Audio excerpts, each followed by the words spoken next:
श्री शिवाय नमस्तुभयम। दोस्तों, आप सभी लोग जानते हैं कि 10 सितंबर 2025 यानी बुधवार को पड़ रही है संकष्टी चतुर्थी। और दोस्तों, ये वह तिथि है जो भाद्रपद मास में पड़ने वाली सबसे बड़ी तिथि है, क्योंकि ये भाद्रपद मास पड़ने वाली है और इसका बहुत ही बड़ा और विशेष महत्व होता है। पूज्य गुरु जी ने कहा है कि अगर कभी भी मौका लग जाए और भाद्रपद मास की संकष्टी चतुर्थी तिथि को पड़ जाए तो आप लोगों को 3 तुलसी पत्ते वाला उपाय तो अवश्य ही करना चाहिए। इन दोनों का संयोग बहुत ही कम आता है। इसी के साथ में गुरु का अंदर में आज भाद्रपद मास की तातार में किस करके किला जी ने अपनी शिव पुराण कथा में बताया है कि इस दिन आपको एक 3 तुलसी पत्ते वाला उपाय तो आपको अवश्य ही करना चाहिए, क्योंकि ऐसा दिन पूरे साल में सिर्फ एक ही बार आता है। और दोस्तों, आप सभी लोग जानते हो कि बुधवार का अगर सबसे बड़ा कोई उपाय है तो वह 3 तुलसी पत्ते वाला उपाय। तो दोस्तों, भाद्रपद मास की संकष्टी चतुर्थी के दिन आप लोगों को इस 3 तुलसी पत्ते वाला उपाय को जरूर करना। बहुत सारे लोग होंगे जिन लोगों ने इस उपाय को ना किया हो, मतलब पूरा साल निकल गया, उन्होंने किसी भी दिन इस 3 तुलसी पत्ते वाला उपाय को जरूर करना, लेकिन एक शांति तुलसी पत्ते वाला उपाय को ना किया हो। पर दोस्तों, आपके पास एक आखिरी मौका बचा हुआ है जो कि 10 सितंबर 2025 भाद्रपद मास की बुधवार के दिन है। इस दिन आप लोगों को इस वाले उपाय को जरूर कर लेना है, भले ही आपने पूरे महीने भर इस उपाय को ना किया हो।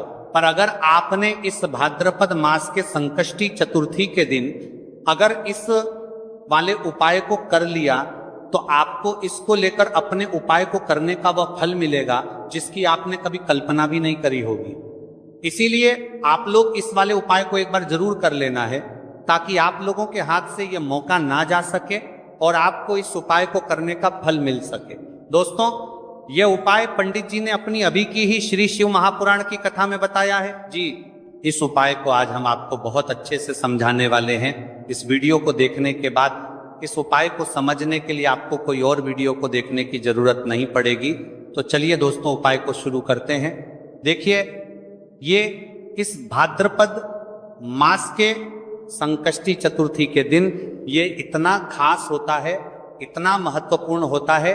देखा गया है कभी कभी बड़े बड़े पूजा पाठ अनुष्ठान से जो मनोकामना पूर्ण नहीं होते, वो भाद्रपद मास की संकष्टी चतुर्थी के दिन एक छोटे से उपाय करने से ही आपकी मनोकामना पूर्ण हो जाती है। और बहुत सारे लोगों ने इस उपाय को किया भी है और उनको इस उपाय को करने का फल भी जरूर मिला है। अगर आप लोग भी इस उपाय को करना चाहते हैं तो आप इस उपाय को पहले अच्छे से समझ लेना, सुन लेना, उसके बाद करना, आपको इस उपाय का फल जरूर मिलेगा। और इस उपाय को कर लेने से आपके घर में चाहे किसी भी प्रकार की दुख और समस्या क्यों ना चल रही हो, आपको उसका कारण भी नहीं पता है कि भाई ये समस्या किस कारण से चल रही है, उसका कुछ भी कर्मी है कारण हो सकता है, जैसे पितृ दोष हो सकता है या किसी भी तरह का मंगल दोष भी हो सकता है। तो इस दिन आप लोगों को ये वाला उपाय कर लेना है। ये एक ऐसा उपाय है जिस उपाय को अगर किसी विशेष दिन पर किया जाए तो भाई उस विशेष दिन का जो है वो तो हमें मिलता ही मिलता है। हाँ, पर हमने उस दिन पर इस उपाय को किया है तो हमें उससे भी बड़ा फल मिलता है, और फल बहुत जल्दी मिलता है, क्योंकि आप इस उपाय को बहुत ही बड़े और विशेष दिन पर कर रहे हो। तो चलिए अब उपाय के बारे में बात करते हैं, लेकिन उससे पहले आप लोगों को यह जानना आवश्यक है कि आखिर यह उपाय किस समय ये करना है, किसको करना है और कैसे करना है। तो चलिए हम आगे आपको वीडियो में एक एक करके बता देते हैं। लेकिन उससे पहले अगर आप लोग हमारे चैनल पर पहली बार आए हैं या फिर मेरी आवाज आज पहली बार सुन रहे हैं तो हमारे चैनल को सब्सक्राइब जरूर करता है। लेकिन कैसा आपका लेना और इससे पीएम जल रहे हैं, आपने पहली पर वीडियो को लाइक करके कमेंट बॉक्स में श्री शिवाय नमस्तुभय ओम नमः शिवाय जरूर टाइप कर देना। तो दोस्तों, इस 3 तुलसी पत्ते वाला उपाय को हमें इस भाद्रपद मास की संकष्टी चतुर्थी के दिन कैसे करना है, किसको करना है, किस समय करना है और कहां पर करना है, ये सारे सवालों के जवाब आपको इस वीडियो में मिल जाएंगे। और जो ये वीडियो देखेगा भाई, उसको 3 तुलसी पत्ते वाला उपाय जरूर करना चाहिए, क्योंकि इस दिन तुलसी पत्ते का भी बहुत ही बड़ा और विशेष महत्व होता है।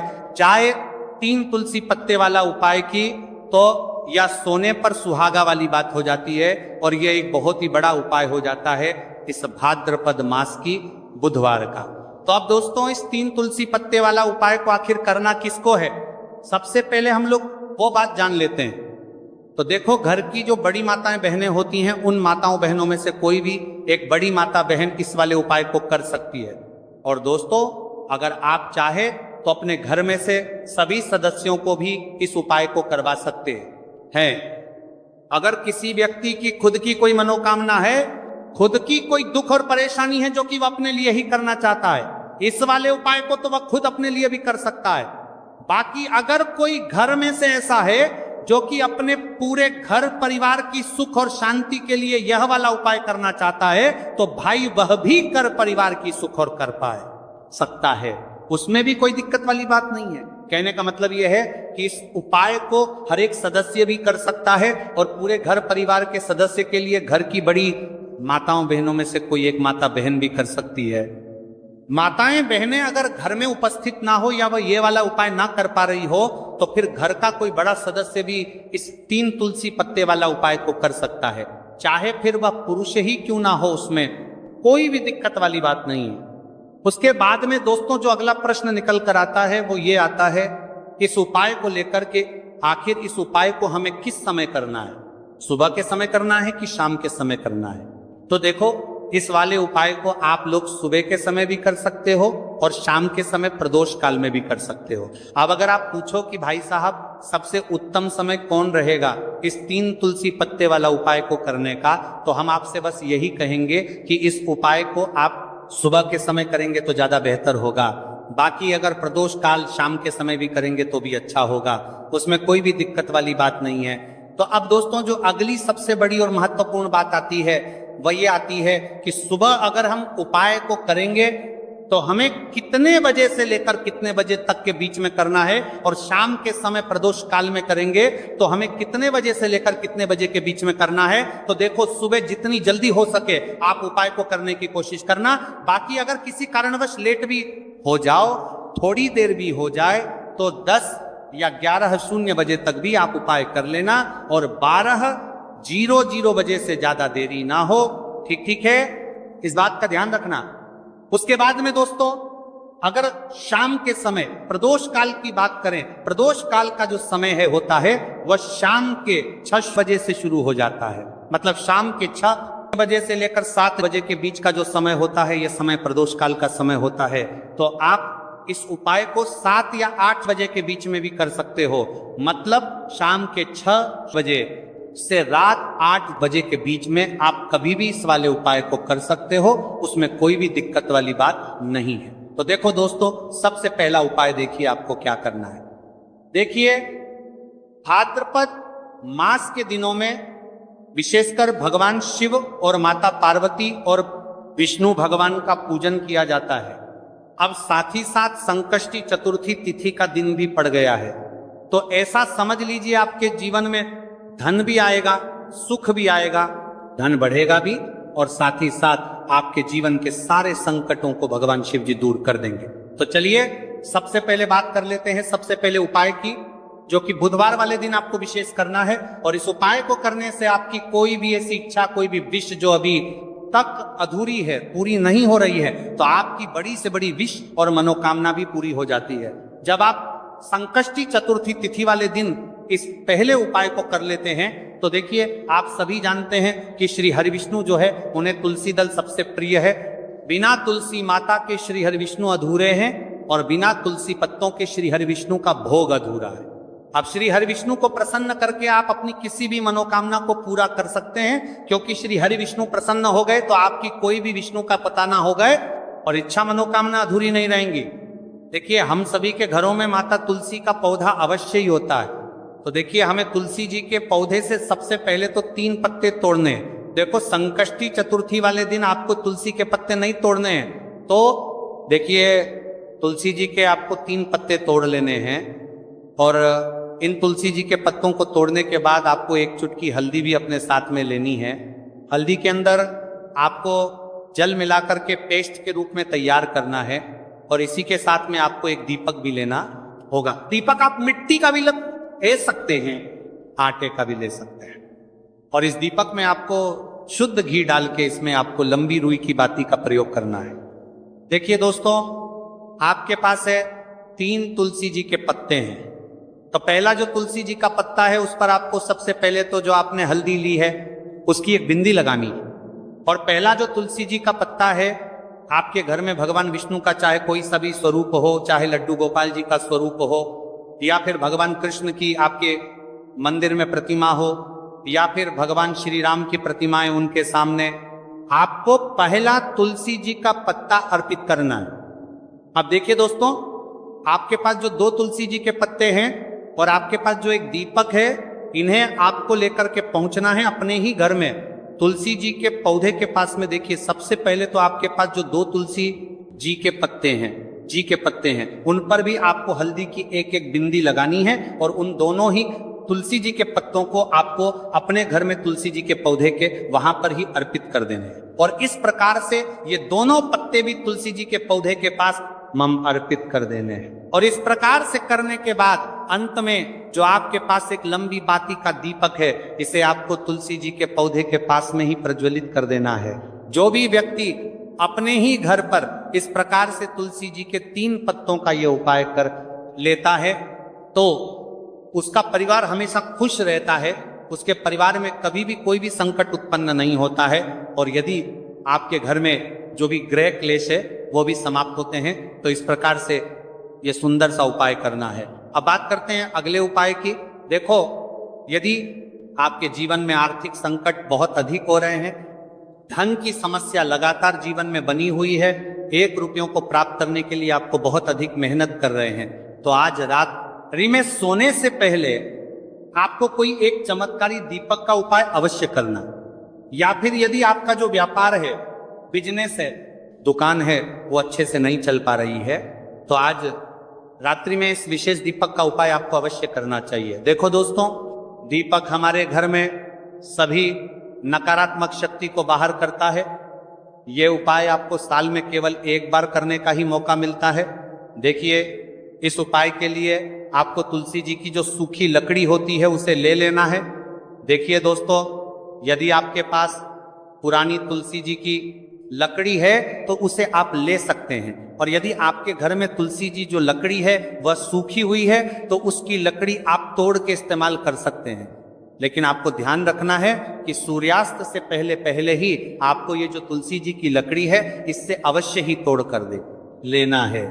तो इस उपाय के लिए आपको सबसे पहले तो एक मिट्टी का दीपक लेना होगा, चाहे तो आटे का दीपक भी ले सके, क्योंकि आटे का दीपक सभी दीपक में सर्वोत्तम माना गया है। इस दीपक के अंदर आपको शुद्ध घी का प्रयोग करना होगा और इससे दीपक के अंदर आपने जो तुलसी जी की लकड़ी ली है उससे भी रख देना है। लेकिन ये जो तुलसी जी की लकड़ी है इसमें आपको चारों तरफ अच्छे से घी लगा लेना है। देखिए, गुरुजी ने बताया है कि जो तुलसी जी की लकड़ी है, यदि आप उपाय करते हैं और बहुत ही शीघ्रता से जल जाती है तो इसके लिए आपको एक कार्य करना है। आपको थोड़ी सी रुई ले लेनी है और उस रुई को आपने जो तुलसी जी की लकड़ी ली है उस पर अच्छे से चारों तरफ लपेट देनी है। तुलसी जी की लकड़ी के ऊपर रुई लपेटने के बाद इसे आपको पूरा घी के अंदर डुबो लेना है। अब इसे आपको बाती से बर्तन की आग के बीच में कार्य है कि पर देना है के रूप में प्रयोग करना है। अब दोस्तों, इस दीपक को आपको प्रज्वलित कहाँ करना है? तो इस दीपक को आपको या तो भगवान विष्णु के सामने प्रज्वलित करना होगा या फिर आपको भगवान श्री राम के सामने प्रज्वलित करना होगा। तो लकानी के लिए प्रज्वलित करना होगा या फिर भगवान कृष्ण के सामने, यानी कि भगवान विष्णु के जो भी अवतार हैं उनके सामने आप ये दीपक प्रज्वलित कर सकते हैं। या फिर आप इस दीपक को माता तुलसी जी के सामने भी प्रज्वलित कर सकते हैं। पूज्य गुरु जी ने बताया है कि जो भी व्यक्ति इस प्रकार से तुलसी जी की डंडी से ये दीप दान कर देता है उसके जीवन में कभी भी धन की समस्या नहीं होती है। इसीलिए आपको ये पूरे साल में केवल 1 बार ही मौका मिलता है। इस उपाय को करके देखना, आपकी सभी इच्छाएं जरूर पूर्ण होंगी। ये जो उपाय करता रहे नहीं होंगी, ये जो है रात्रि में सोने से पहले करना है। ये उपाय करते सर्वश्रेष्ठ होने वाला है। देखिए, इस उपाय के लिए आपको मात्र 5 हरे मूंग के दाने ले लेना है। देखिए, तिथि है और ये बुधवार के दिन पड़ रही है, इसीलिए आपको 5 हरे मूंग के दाने लेना है। हरे मूंग के दाने लेना है कि दाने आपको साबुत लेने हैं, खंडित नहीं होने चाहिए। इस बात का ध्यान रखें और इसी के साथ में आपको एक तांबे के पात्र के अंदर अपने घर से शुद्ध जल ले लेना है। अब दोस्तों, इन सभी सामग्रियों को लेकर के आपको सीधे पहुंच जाना है भगवान शिव के मंदिर में। देखिए, इस उपाय को भी आप सुबह भी कर सकते हैं और शाम के समय में भी कर सकते हैं। देखिए, भगवान शिव के मंदिर में पहुंचने के बाद आपके पास जो 5 हरे मूंग हैं, उनमें से पहला जो हरा मूंग है, आपको शिवलिंग के सामने जो नंदी महाराज होते हैं और उनका जो पैर उठा हुआ होता है, वहां पर आपको पहला हरा मूंग समर्पित करता है, वहां पर जो देना है। और आपको ओम नमः शिवाय इस मंत्र का जाप कर लेना है। फिर आपको दूसरा हरा मूंग लेना है और शिवलिंग पर जो श्री गणेश जी वाला स्थान होता है, वहां पर आपको यह दूसरा हरा मूंग समर्पित कर देना।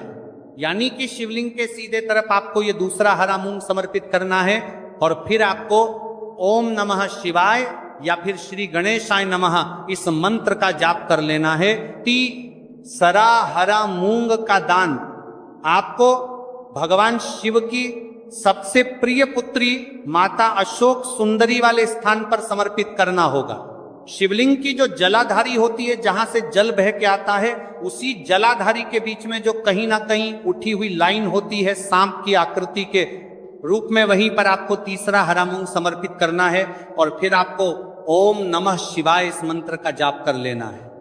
अब दोस्तों, चौथा जो हरा मूंग है, उसे आपको भगवान कार्तिकेय जी का जो स्थान होता है शिवलिंग पर, वहां पर आपको ये चौथा हरा मूंग का दाना समर्पित कर देना है और आपको ओम नमः शिवाय इस मंत्र का जाप कर लेना है।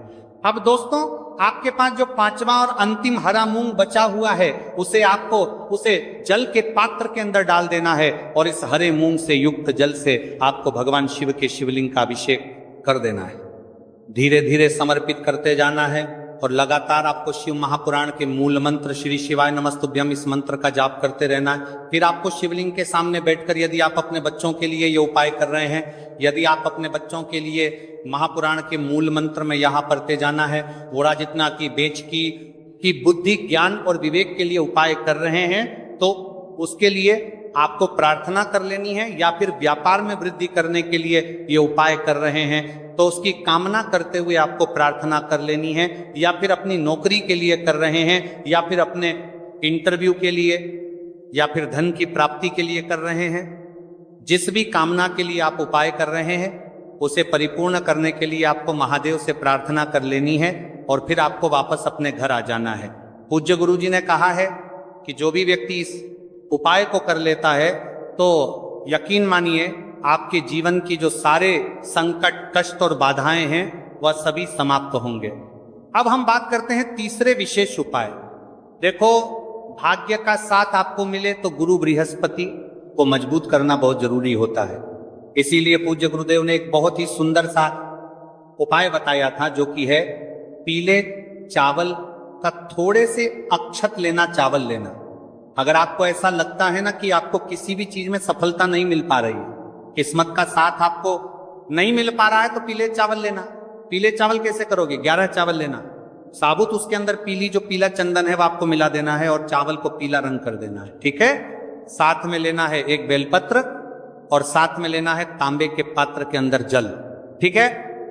ये तीनों सामग्री लेकर के बुधवार संकष्टी चतुर्थी के दिन सुबह से लेकर के रात्रि तक, जब आपकी इच्छा हो तब आप ये उपाय कर सकते हैं। अब आपको क्या करना है? भगवान शिव के मंदिर में जाएंगे, जो एक बेलपत्र है वह माता अशोक सुंदर वाले स्थान पर आपको अर्पित करना है। डंडे का हिस्सा जलाधारी की तरफ हो चाहिए, उस प्रकार से आपको ये बेलपत्र अर्पित करना है। जब बेलपत्र अर्पित करोगे तब आपको कुंदकेश्वर महादेव का नाम लेना है, माता अशोक सुंदरी वाले स्थान पर। ठीक है। आप जो चावल के दाने हैं, जो अक्षत लेकर के आए हैं, वह भगवान शिव के शिवलिंग पर आपको अर्पित करना है। जब आप अर्पित करोगे तब आपको बृहस्पतिश्वर महादेव का नाम लेना है। बृहस्पतिश्वर महादेव ही एक ऐसे महादेव हैं जो आपके गुरु ग्रह को मजबूत करता है। तो आपको इस प्रकार से अर्पित करना है और अंत में एक लौटा जल धीरे धीरे पतले दरा से बृहस्पतिश्वर महादेव का स्मरण करते हुए या श्री शिवाय नमस्तु भयम का जाप करते हुए आप अर्पित करें। ये मात्र केवल और केवल बुधवार के दिन किया जाता है और यह उपाय बहुत ही ज्यादा प्रभावशाली है। ध्यान रखना, हल्दी का उपयोग मत कर।